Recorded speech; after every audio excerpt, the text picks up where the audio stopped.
Hey, what's good? I'm Coach Colin Castello with Shotmechanics Basketball. Today, I'm going to teach you the easy way to beat any zone defense. Now, a ton of teams, especially at the youth level, play a ton of zone defense. But a massive problem is that a ton of offensive players kind of go into a shell and they don't know what to do once a defense comes out in a zone. So today what I want to do is give you a few super simple tweaks and that are going to allow you to beat a zone defense very easily. But before we jump into it, go ahead and click the top link in the description down below. Get free instant access to my Instant Buckets workout. This is a quick hitting 5-minute workout that's going to help you turbocharge your scoring average because we've developed the drills for game specific movements. So make sure you hit the top link in the description down below to get instant access, and it's 100% free. So as we jump into it, we're going to pretend we have a zone here. We're going to go from the wing. So let's go one of our defenders at the top, one of our defenders on the outside. So a lot of players find themselves in this position where they catch the basketball on the wing, they've got the top defender that's closing out to them, and they've got the bottom defender who's guarding kind of that area right there, right? So the very first thing we want to think about when beating a zone is to use ball fakes. Use ball fakes. Ball fakes and ball movement are the two things that absolutely kill a zone. So if I'm catching the ball, let's say it's off of a swing pass coming this way and he's coming to close, I want to use ball fakes to get his momentum moving against him, because the great thing about going against the zone is you're generally always going against somebody who's closing out to you, right? Because they're having to shift back and forth and all that sort of stuff. So as I'm catching the basketball, I want to use some sort of fake to get him to move as he's closing out, right? A ball fake might be this way to the sideline to get him sliding in that direction so I can attack middle. A ball fake might be a skip pass to freeze him so I can load up into a jumper, right? A ball fake might be a fake swing back up the lane so I can go a one dribble pull up this direction. What you want to think about it is a game. Whatever defender is closing out to you, you want to see how you can freeze them with some sort of ball fake. Now this is great because number one, you're going to get a lot of good offensive looks for yourself. But number two, these ball fakes are going to shift the zone to get great looks for your teammates, right? Think about it like this. If I catch the ball here and I ball fake sideline, this guy's probably going, I might have now a dump down to the block where we got an easy layup, right? Same thing, if I catch the ball here and I fake a skip pass, it might move the zone off to where now I've got an open pass to the corner for an open three, right? So ball fakes are huge because number one, they get you great looks, but number two, they shift the whole zone very quickly, so you got a lot of good options out of it. All right, so the next key that helps a ton is to puncture gaps. Now, the way a zone is set up, there's going to be some natural gaps. There's going to be one at the top, two on the sides, and those are kind of the two best spots to puncture the zone. So out of this one, we're going to start on the wing here. So we still got our top guard closing out. I've got the ball here. We've got our guy on the bottom. This is the first gap that we want to look to puncture, right? If you can puncture the middle of a zone, most of the time that's when it ends up failing. So if I'm looking to puncture this gap, I'm thinking about how can I shift this guy right here up or out of my way so I've got a bigger gap to work with, right? So a great way to do this is a jab step. So as I catch the basketball, if I jab step inside, he's going to move up. Now I've got this gap. I'm looking to puncture it inside here, right? Because as soon as you get inside the middle of a zone, everything collapses and you get a ton of great opportunities. Think about it like this. If I get inside and this guy comes off, I might have a kick to a corner if I've got a teammate there. If he comes up, I might have a dump down for a layup if I've got a teammate down there, right? A lot of times what ends up happening, if you puncture a zone, you draw two guys. So I might get this bottom guy and the middle guy might end up coming. Then I might have a skip opposite or a dump down. If that guard drops, I've got a skip opposite. So as soon as you puncture, great things end up happening. The key is you've got to get there. Jab step's a great way to do it. Now think about it like this. The wing is a great spot to puncture because these two guys are a lot of times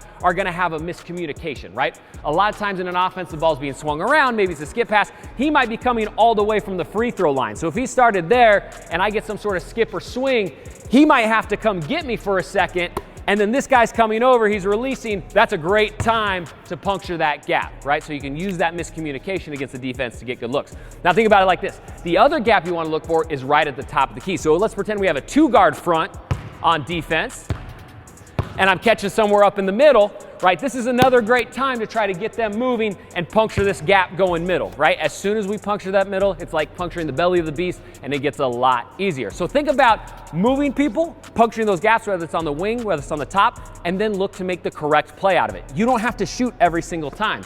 You might have a floater, you might have a pull-up jumper, whatever it is, but once we get in here, if I can beat this guy middle and I get here, we got a lot of great looks that open up. Dump down, kick, drive, fake, kick back up to the top. You got a ton of good looks. Just make the right play depending on what the defense does. So the next thing you want to look at is attack the closeouts. In a zone, you're going to get a ton of closeouts where they're coming against you. So I've got my offensive player on the other side. Let's say he drives, he's the other way, and I'm kind of on this backside chilling. I know that when he gets ready to kick me the basketball, this defender is going to be closing out, and that's the exact moment that I want to attack back into the paint. Because a lot of times if you can get an attack off of an attack, it absolutely kills the zone. Because think about it, he's help side, he's trying to help the middle. We've punctured the belly already, so he's going to be scrambling to get back out. And especially if you can shoot it a little bit, it's a great time to attack that closeout. So we got my offensive players attacking. I'm sitting here, I'm looking to relocate to an open spot, ball comes. As soon as I catch, I know I'm looking to attack this closeout. I can maybe throw a little extra pump fake to make sure I'm getting him to move just a little bit. I can jab step one direction, get him to move, but now I'm looking to beat him back middle. A great way to do that is to look at their feet and attack the top foot. So on this kick out, as he closes out, he's probably gonna give me a top foot. So ball comes, he closes, top foot's the high one. I'm looking to beat that because now he's got to open up his hips all the way to try to turn and run with me. It's almost impossible, especially if he's covering a ton of ground on that closeout. So look to attack closeouts, and not only that, look to see where their feet are pointed, and that's the direction you want to attack. Because if you can do it, you're absolutely going to open them up. You're going to get a ton of options offensively. So the next big key to be able to score against the zone, especially shooting, is to relocate, or basically move as soon as you get rid of the basketball. So normally what a lot of players do against the zone, they catch the ball, they're moving around, they get rid of it, maybe to our high post guy right here, and then they just kind of stand. They're like, all right, I'm in my spot. Our zone offense says I need to be right here, so I'm right here, right? But the problem is on offense, you want to move to make yourself available for passes, right? So think about it like this. If I'm out here and this guy's on top of me, and he's playing the defense top of the zone, and I hit my guy at the high post, he's probably going to turn his head right there, right? He's probably going to sit somewhere right in here. If I just stand in the same spot, I'm probably not going to get it because he's in the exact same defensive spot as well, right? So what I want to do is I want to relocate or move, slide up or down the lane to make myself available. And what I'm going to do there is I'm going to focus on the guy who is guarding me and see which way he turns his head, right? If he turns his head towards the inside, I might not slide up here because if I do, he can close out, he's going to see me right there, right? What I always like to say is try to relocate to either a gap or the opposite direction the defense is looking. So if he's turning his head to the inside, my relocate's probably gonna be down this way because he has no idea where I'm at that point, right? So I can relocate away from his vision instead of into his vision. Now with that being said, sometimes the gap might be towards the vision. Think about it like this. If he's guarding me and I hit him in and he starts to sag way down, maybe he gets a foot inside the paint, maybe he's kind of doubling on that high side, that might be a good one, except for the bottom guy of the zone might be able to get to it. So if the gap's at the top, I might just settle into this spot because I know I can still get a good look because that's a lot of ground for him to cover. So what you want to do is look for those pockets where people aren't, settle your feet into there off the relocation, and a lot of times you can get fantastic looks just by moving a little bit here or there, right? Move to those pockets and then be ultra aggressive with your shot. A lot of times what happens is players get a great look out of a zone. Maybe we're here and I relocate up the lane. They get a great look and then they go, and they hold it for a second and they get rid of it, right? You gotta be aggressive, especially out of relocation. Look for your jump shot. Be ready to shoot as soon as the leather touches your fingers. All right, so the next key to beat any zone really easily is to master no-look passes. Your eyes are the story that the defense wants to read. And a zone is very much predicated on moving with anticipation, right? Because each defender's guarding an area rather than a person, they've got to anticipate where the ball's going. And because of that, no-look passes can be super devastating. So anytime I catch the basketball, what I'm looking to do is think about, more like chess rather than checkers. I'm thinking 2 plays ahead to think about where I want to get the basketball. So let's say I've got a teammate down on the block posted up, but the defense is all over there.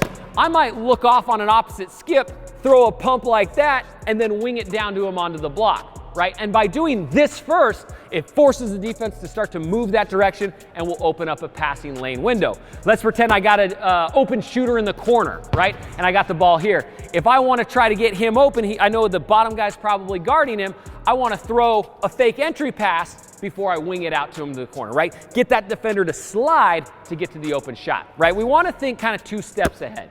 Now think about like a skip pass, right? If I want to throw the ball all the way across the court, this is kind of a tough pass, especially for a lot of younger players to make.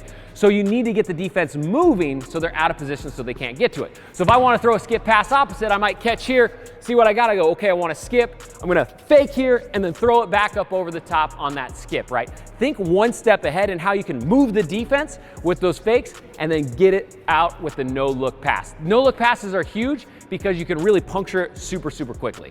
All right, don't forget, if you want to instantly increase your scoring average, go ahead and click the top link in the description down below and get free instant access to my Insta Buckets workout. Again, it's a super fast-paced workout, and it's going to help you turbocharge your scoring average. And if you're new to Shot Mechanics, make sure you hit that subscribe button, ding the bell notification, because we put out videos every single week that are going to help you get better. I 100% guarantee it. And if you like this video, go ahead and pop that like button, and then head to the comment section down below and let me know what sort of video you want to see next. This is a channel for the people, by the people, so leave a comment down below, and hopefully I'll be able to get to it. Again, my name is Coach Colin Castello with Shot Mechanics Basketball, and until next time, splash on.